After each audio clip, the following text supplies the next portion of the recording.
Hello students. In today's lecture we'll see Mary Wollstonecraft's brief biography. We are supposed to read A Vindication of the Rights of Women in a Slaves. To begin with, Mary Wollstonecraft was born on 27 April 1759 in London. Her father, Edward, drifted in and out of jobs and location. That means he was not stable at one place. Because he never succeeded in establishing himself or his family on a stable basis. A failure on a professional level, he was also abusive as a person, particularly to his wife Elizabeth or Mary's mother. So Mary's youthful experience of trying to shield and console her mother strongly colored her later writings against what she thought of as the bondage of marriage. As an adolescent, Mary Wollstonecraft befriended Fanny Blood, with whom she formed an enduring bond. After the death of mother in 1780, Mary abandoned her own home and went to live with the Blood family, a female enclave that subsisted on the small earning to be made by the needlework and painting. Her sister Eliza escaped the home by marriage, but when after the birth of a child she appeared to her husband to have suffered a nervous collapse, he summoned Mary to help in her recovery. The sister instead became convinced that the problem lay in her marriage, and she essentially kidnapped Eliza, afterward arranging for a legal separation of husband and wife.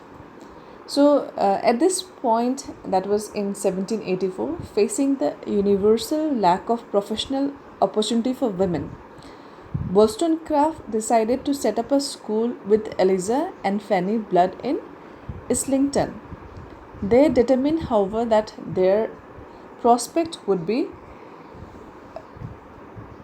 proved if they transferred it outside the city and thus moved to the northern suburb of Newington Green, where they were joined by the third of the Wollstonecraft sister, Everina. In this idyllic location, Mary made the acquaintance of Samuel Johnson, also of the radical dissenting minister Dr. Richard Price. In 1785, Fanny Blood left the school to accept an offer of marriage in Lisbon, that is in Portugal. She was soon pregnant, and in her isolation, she wrote Mary Wollstonecraft pleading with her to join her and see her through the birth of the child. Although it meant jeopardizing the success of the school, but still Mary left for Lisbon because she had to take care of her friend who had in a way given her the shelter, that was Fanny Blood. So there she encountered her friend already in premature labor. Fanny died in Mary's arms and the baby survived for only a short time after her. The despondency into which this episode drove Mary is rehearsed in the central chapters of her first novel, Mary Affection, published in 1788. So returning to England, Mary Wollstonecraft found her school in untenable financial condition and was forced to close it. She attempted to release some income by writing a conduct book based on her experience as a teacher, which was called Thoughts on the Education of Daughters, which would be brought in the press in 1787 by the foremost liberal publisher of the time, which was Joseph Johnson. Robbed of her independent livelihood, however, she had no resources to support herself.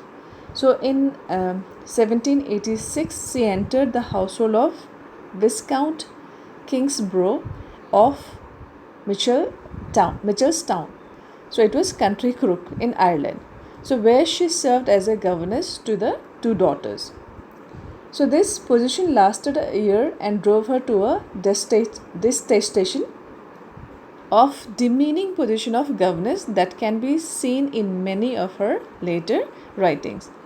It also led to her second educational publication, a work that, with surprisingly dark colors, drew on her Irish experiences.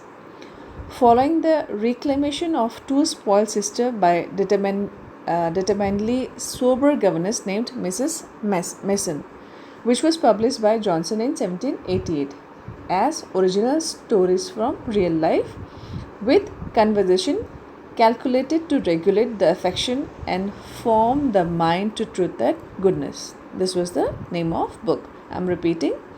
Original stories from real life with conversation calculated to regulate the affections and form the mind to truth and goodness. So, William Blake furnished illustrations for its second edition. Many years later, after she moved to Italy, Mary Shelley found herself befriended by one of those once wayward sisters who, having escaped an arranged marriage to an Irish peer, in veneration of her former governess, had adopted the name of Mrs. Mason and thrived amid the intellectual life of the university town of Pisa. So, with her career as an educator frustrated, Mary Wollstonecraft determined to earn her living by her pen, that means by writing, translating from the French and reviewing for Johnson's periodical, The Analytical Review. So, at Joseph Johnson's weekly Tuesday dinners, Mary Wollstonecraft met a number of radical thinkers. Among them were Thomas Paine, William Blake, William Wordsworth, and most importantly, though at the time he found her somewhat irritating, William Goldwyn, whom she first met in 1791. With Johnson's liberal circle of intellectuals, Mary at last found her rightful place, and soon she found the opportunity to enlist her pen in the controversy. Although there were some 30 responses to Brooke's rambling diatribe against French democracy, including Thomas Paine's best-selling polemic Rights of Man. Mary Wollstonecraft's A Vindication of the Rights of Men, which was published in 1790, had the honor of being the first of the press. So it is clear, however, that as Wollstonecraft honed her attack on Brooke's defense landed property over human rights, she saw a large issue of which Brooke's entire argument depended, which was patriarchy. So, 2 years later saw the publication of the work that made her famous and that survives the centuries for the depth and cogency of its analysis. That book is called A Vindication of the Rights of Women, which was published in 1792. So, late that year, in typically daring fashion, Mary Wollstonecraft travelled to France to witness the French Revolution firsthand and to collect material for her historical and moral views of French Revolution, which Johnson published in 1794. So while in Paris, she met an American ship captain and businessman, Gilbert Imlay, and soon became his lover.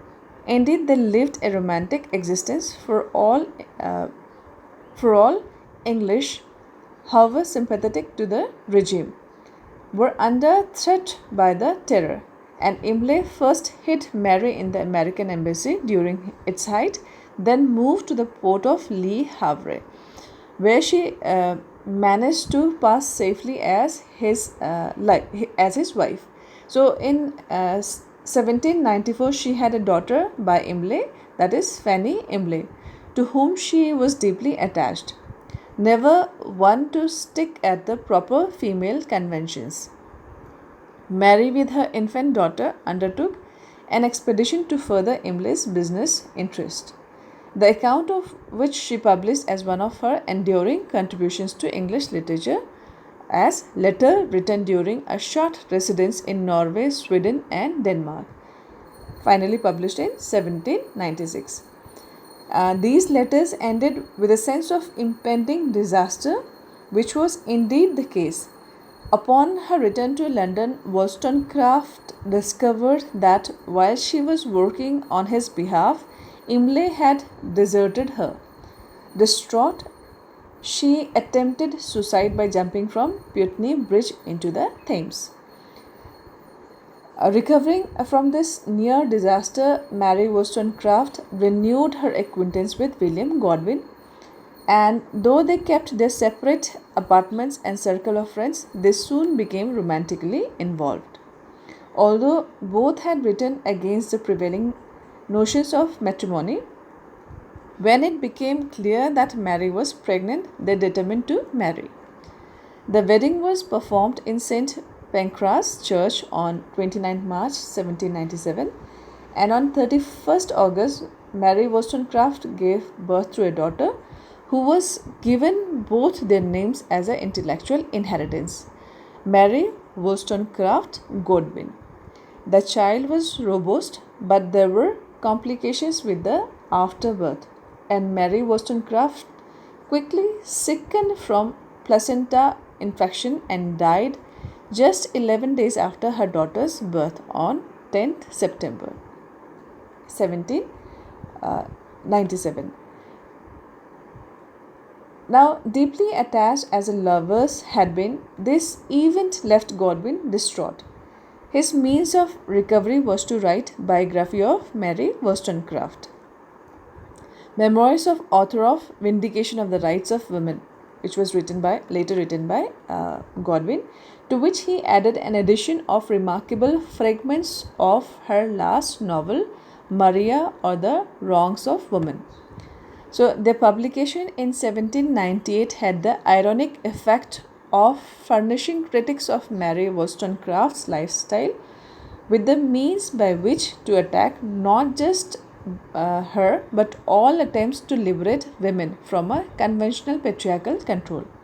So, in the end, justice prevails.